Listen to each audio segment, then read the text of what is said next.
Brought to you by KR Mangalam University. We provide you the platform to turn your dreams into reality. Give wings to your aspirations with KR Mangalam University. Ahmedabad विमान हादसे में एकमात्र जिंदा बचे विश्वास कुमार के 2 नए वीडियो सामने आए हैं, जो कि सोशल मीडिया पर तेजी से वायरल हो रहे हैं। पहले वीडियो में आप देख सकते हैं कि सामने आग और धुएं का गुब्बार दिखाई दे रहा है और कैमरे के सामने कुछ लोग चिल्ला रहे हैं।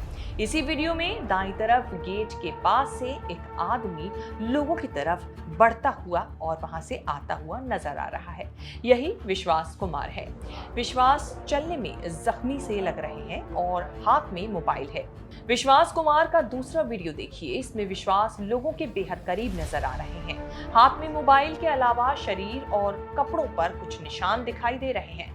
विश्वास को ये कहते हुए सुना जा सकता है कि प्लेन फट गया, प्लेन फट गया।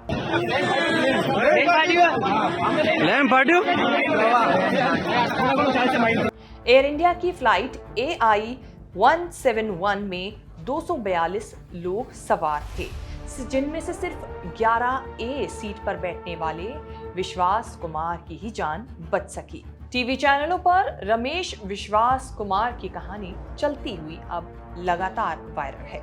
किसी ने कहा कि रमेश प्लेन क्रैश होने से पहले ही कूद गए, तो किसी ने कहा कि रमेश यानी कि विश्वास अलर्ट हो गए थे और उनकी समझदारी के कारण उनकी जान बच पाई। लेकिन कहानी दरअसल कुछ और है।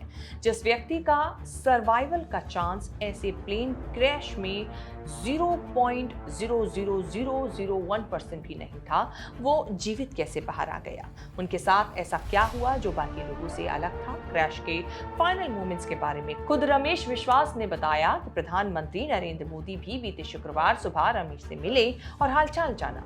रमेश की बॉडी और फेस पर कुछ खरोंचे भी नजर आती हैं। रमेश ने डीडी न्यूज को दिए एक इंटरव्यू में बताया कि उन्हें खुद यकीन नहीं हुआ कि वो कैसे जिंदा बच गए। उन्हें लगा कि वो भी मरने ही वाले हैं, लेकिन जब आंख खुली तो पता लगा कि मैं जिंदा हूँ। रमेश ने पूरी घटना की आंखों देखी बताई। कहा कि जब प्लेन टेक ऑफ हुआ तो 5 से 10 सेकंड के लिए लगा जैसे प्लेन स्टक हो गया है। इसके बाद प्लेन में ग्रीन और व्हाइट लाइट्स ऑन हो गई।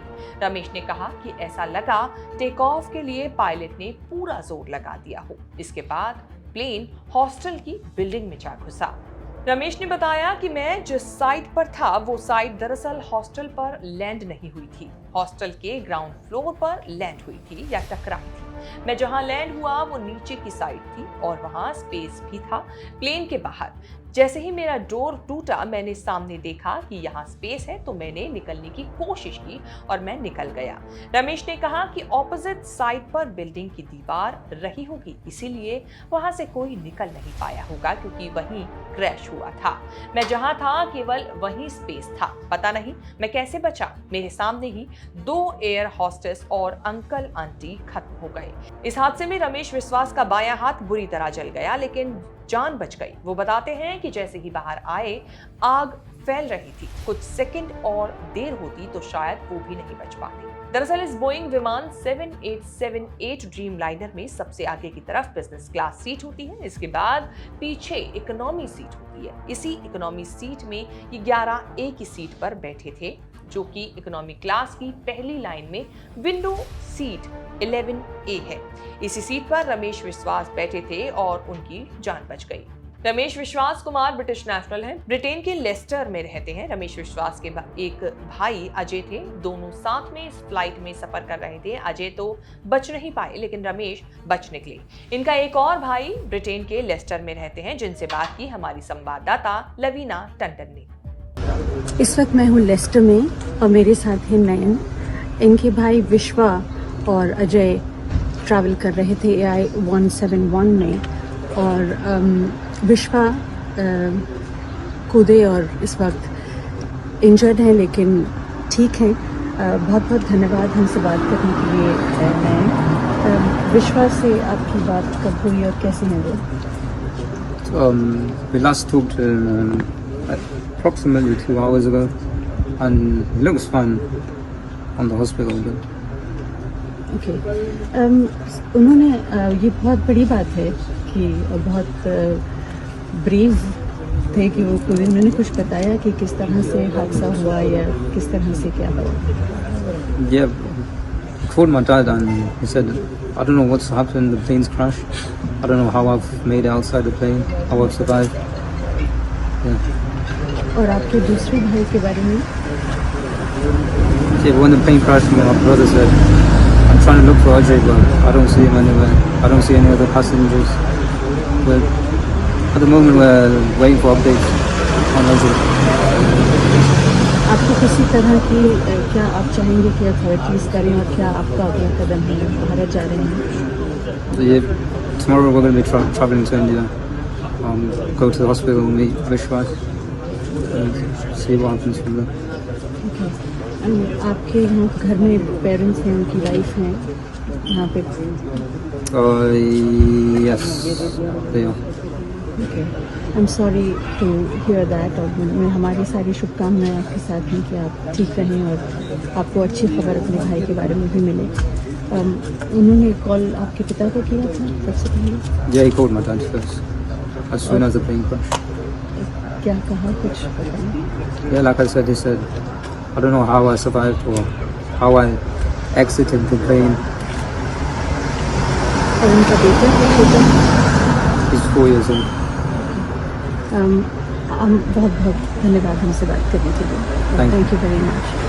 हमारे साथ यहाँ देखें आप, इस वक्त उनके घर के बाहर हैं हम, और सब बहुत लोग मौजूद हैं।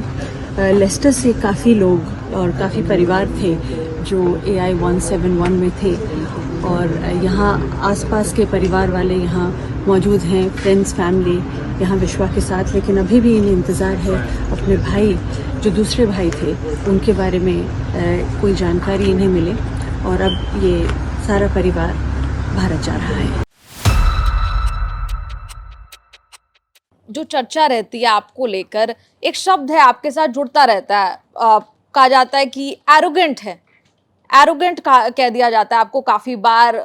आपकी हो सकता है डिबेट्स में जिस तरह की आपकी आक्रामकता रहती है, उसे लेकर भी कभी आप किसी पर पानी फेंक देते हैं, तो उस तरह की जो आप पर टैग लगा हुआ है, एरोगेंट है। देखिए, हर व्यक्ति का अपना एक व्यक्तित्व होता है। मैं कुछ गलत चीज़ों को बर्दाश्त नहीं कर पाता हूँ, मैं रिएक्शन दे देता हूँ जल्दी। शायद वो राजनीति के अंदर हो सकता है बहुत सूटेबल भी ना हो, लेकिन अगर आप डिबेट्स का फॉर्मेट देखेंगे, 4-4 लोग एक ही मानसिकता के बैठ जाते हैं, एक व्यक्ति को दबाया जाता है। आप अपने पूर्व प्रधानमंत्रियों को देशद्रोही कहें, आप कांग्रेस पार्टी को गद्दार कहें, तो स्वाभाविक है कई बार उत्तेजना आती है। लेकिन मैं आपकी बात से सहमत हूँ। मैं एरोगेंट शब्द से तो सहमत नहीं हूँ, उत्तेजित ज़रूर रहता हूँ, और वो उत्तेजना राजनीति में कहीं ना कहीं नुकसान देती है। फिर भी मेरे जो भाव हैं और मेरा जो आचरण है, वो हमेशा से मेरी पार्टी की विचारधारा और देश के लिए क्या सही है। कई बार मैं सीमाओं को लांघकर भी उस पाले को पार कर जाता हूँ। हो सकता है राजनीतिक मेरे भविष्य के लिए, वर्तमान के लिए बहुत अच्छी ना रहती हो, लेकिन मैं सच के साथ चलने में विश्वास रखता हूँ।